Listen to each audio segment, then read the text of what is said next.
Our episode today is on webinars.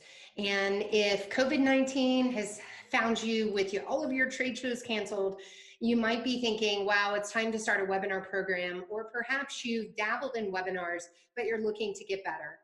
This episode is a great introduction. I bring on Dani, who plans webinars for a company called Procurify, and she talks about best practices and things she's learned in her job with webinars.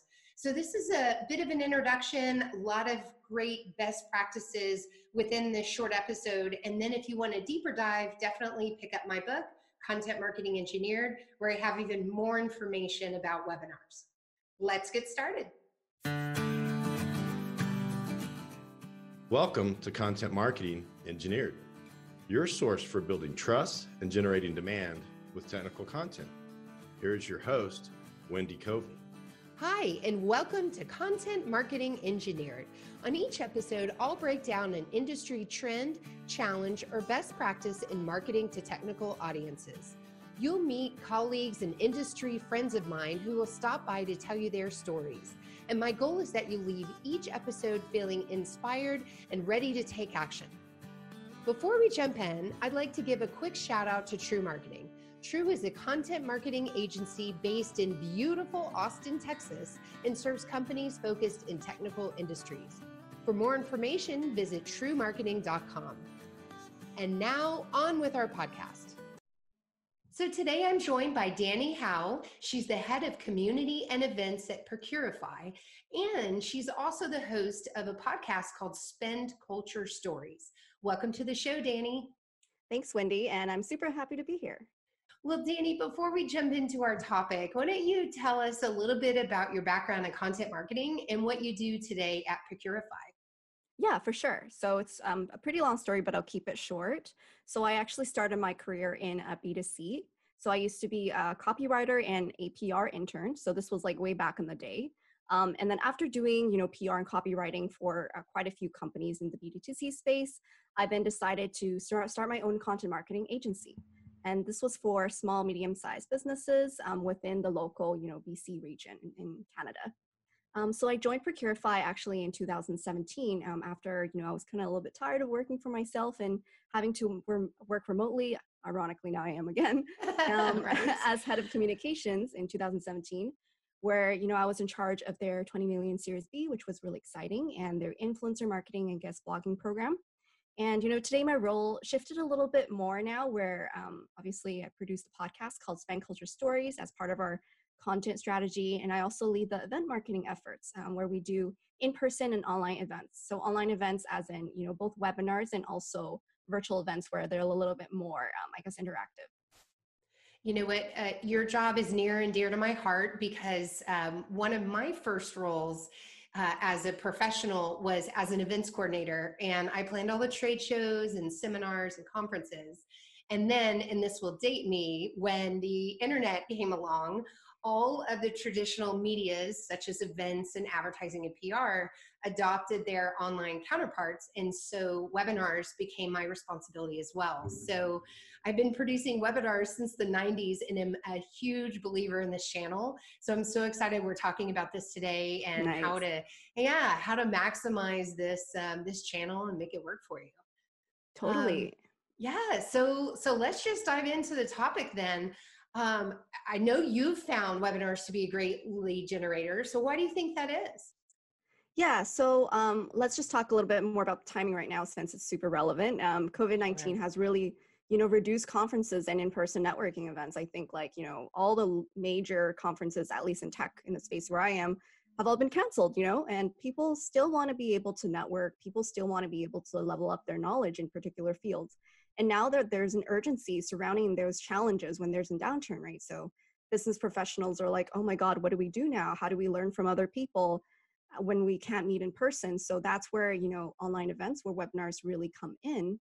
And even if we weren't in a downturn, I feel like it's still such a great channel because when done right, webinars can be highly interactive and you can get a lot of intent data from the actual event.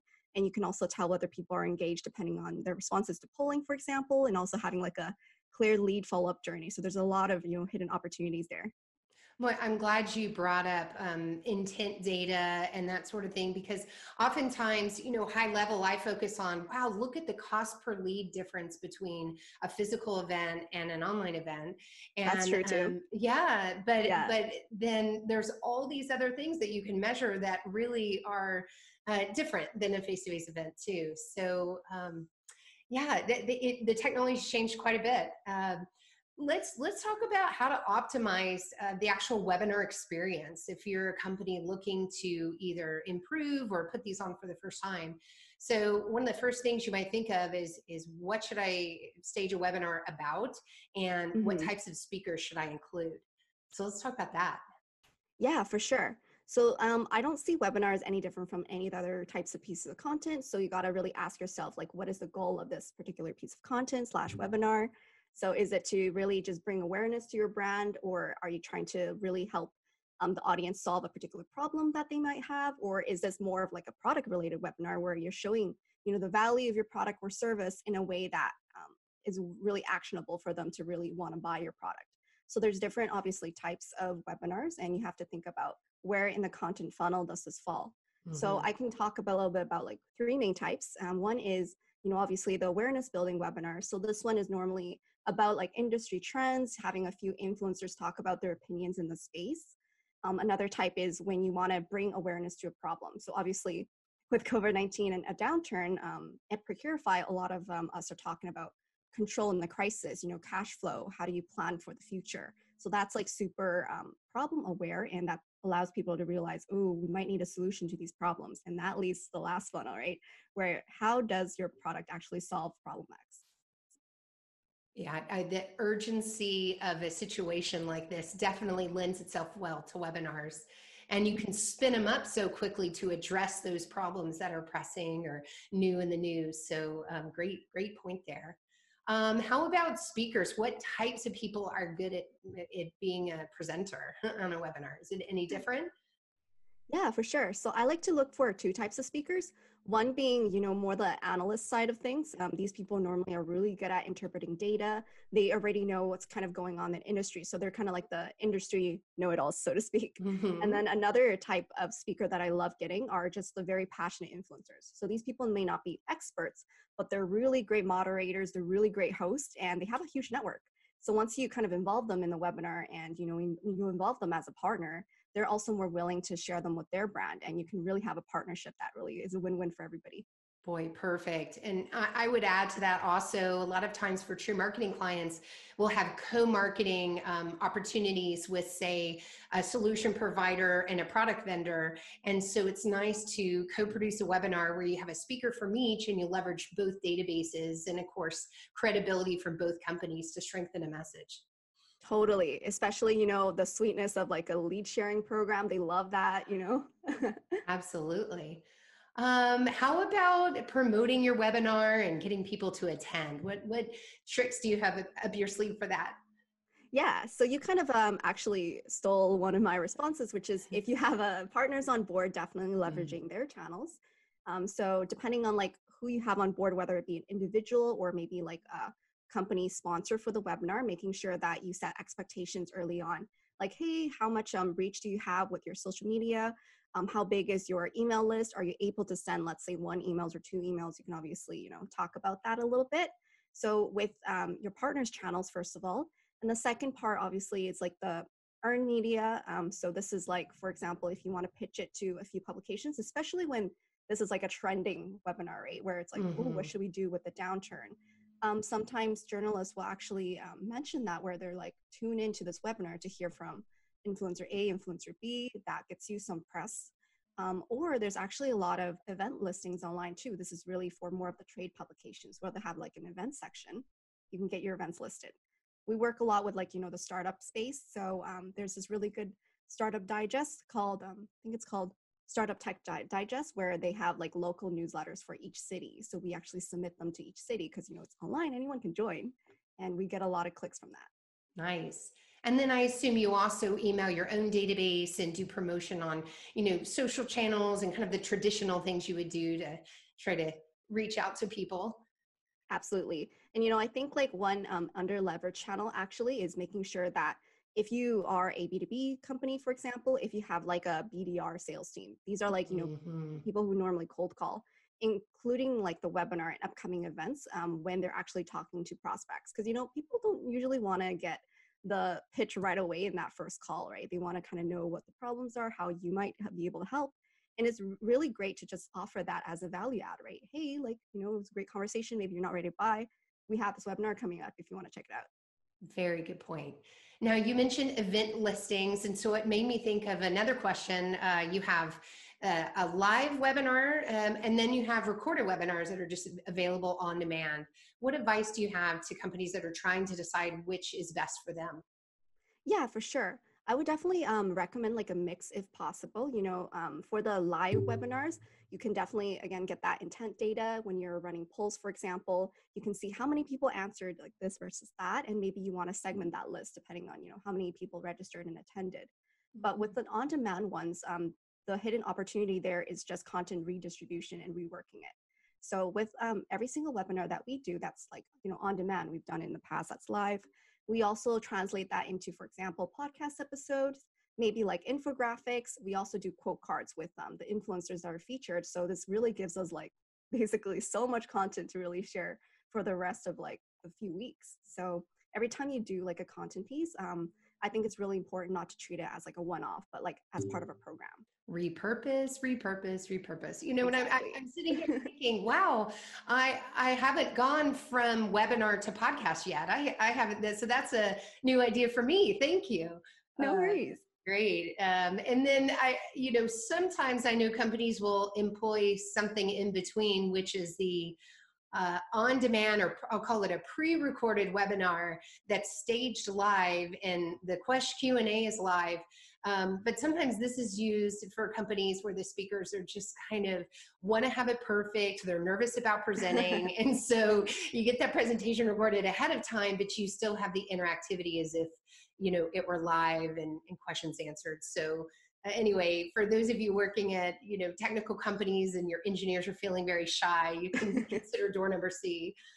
Totally. It's always a good hack, right? Yeah, exactly. Well, as I mentioned before, the technology's changed a bunch since I started doing webinars in the 90s.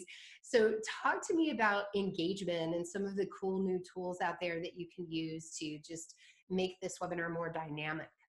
Yeah, for sure. So I've used two tools in the past, and I think the audience will probably be quite familiar with them. So one being GoToWebinars, and another being WebEx. So these two are pretty enterprise level tools, pretty straightforward. Like you can play the recording of a webinar and do a simulated live. You can run audience polling. But honestly, like one of the easiest hacks that you can do is just letting the speakers actually have their cameras on, especially in remote events, right? Where they don't just want to see a slide deck and they don't just want to hear a voice, it's almost like, coming from God or something. But when you have your camera on, they know that it's a real person. You can have eye contact with them. It just makes it a lot more engaging. So that's like a really easy win. Another thing is that nowadays, there's a lot of tools out there, like On24, they're like a pretty new webinar platform. You can actually do like live polling, which is a little bit different from the regular polls you do on the webinars, where it could be like, okay, how many people agree with A versus B? And it will actually show up on your dashboard, which is really cool. You'll start seeing it rise. We unfortunately haven't really used On24 in our organization, but I've heard great things about it. We use Zoom webinars as where our company is still, a startup. But that's something to look at, especially if you have 200, 300 people. You can really get some really cool data insights from that.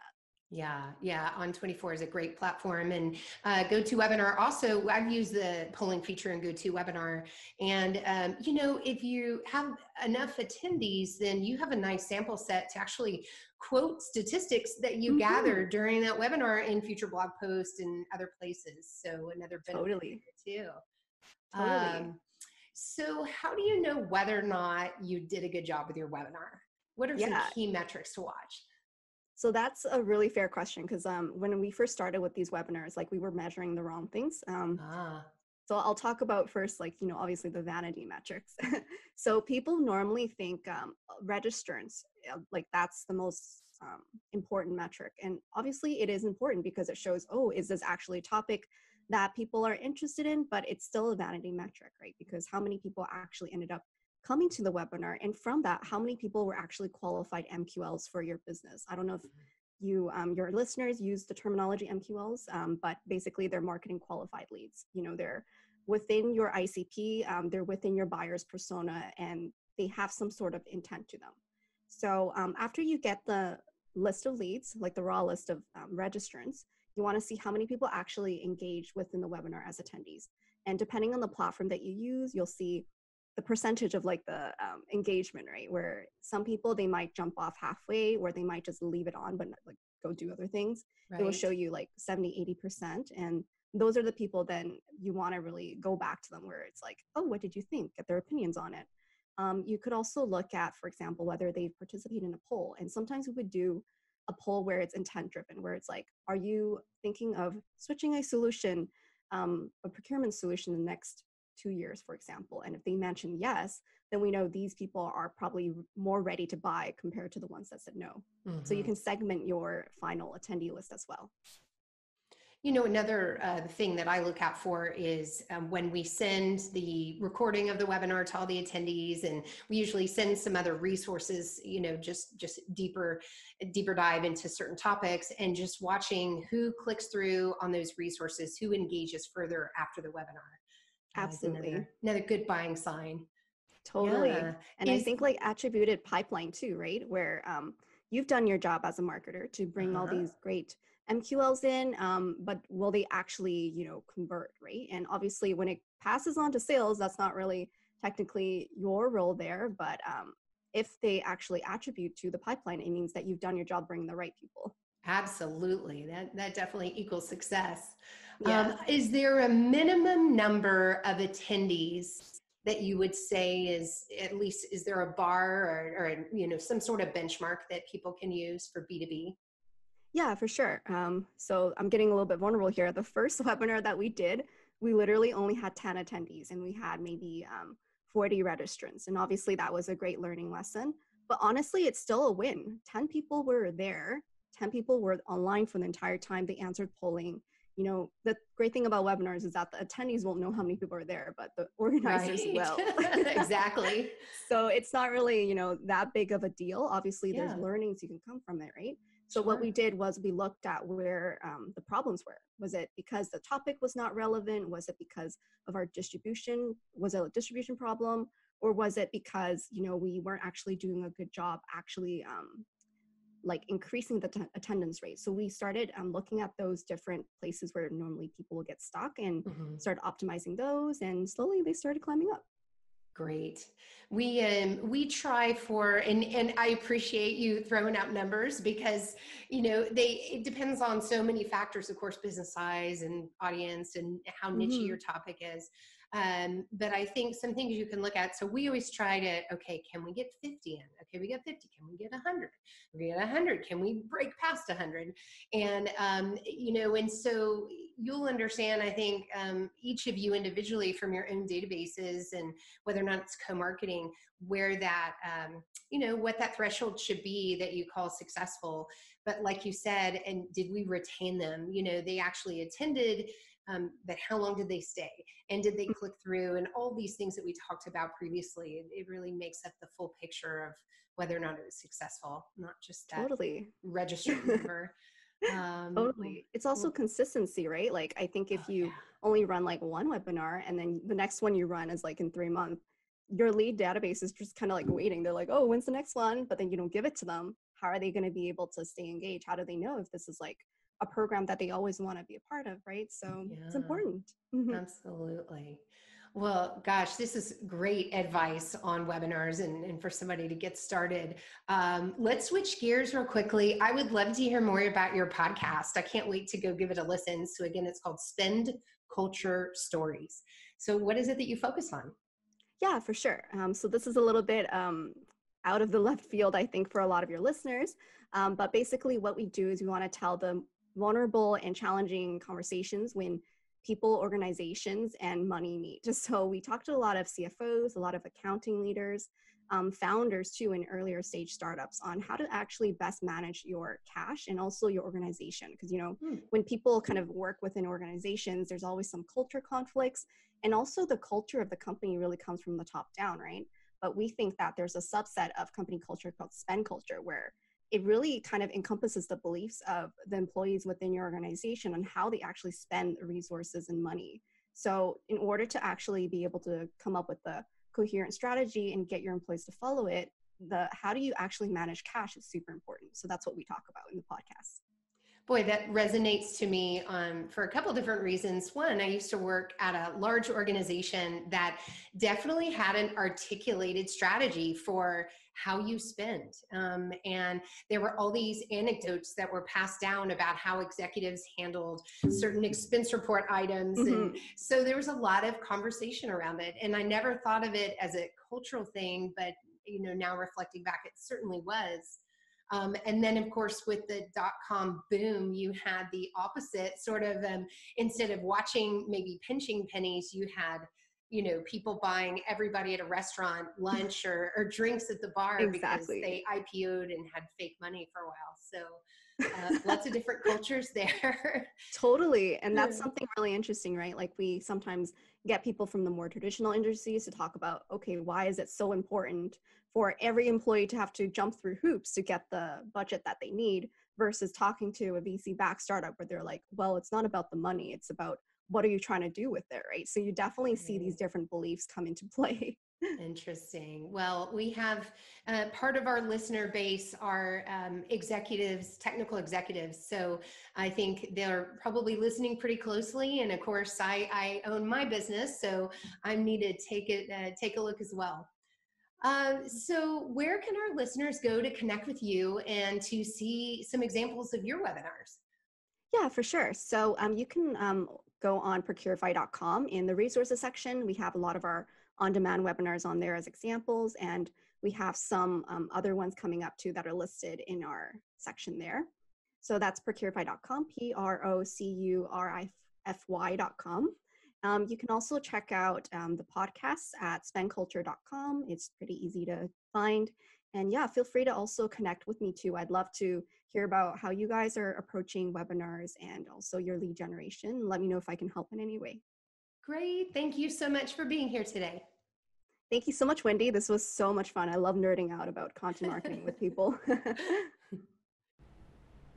Visit contentmarketingengineer.com for notes and resources from today's episode. While there, you can subscribe to my blog, which will keep you up to date on new episodes and other resources for building trust and growing your business with technical content. Thanks and have a great day.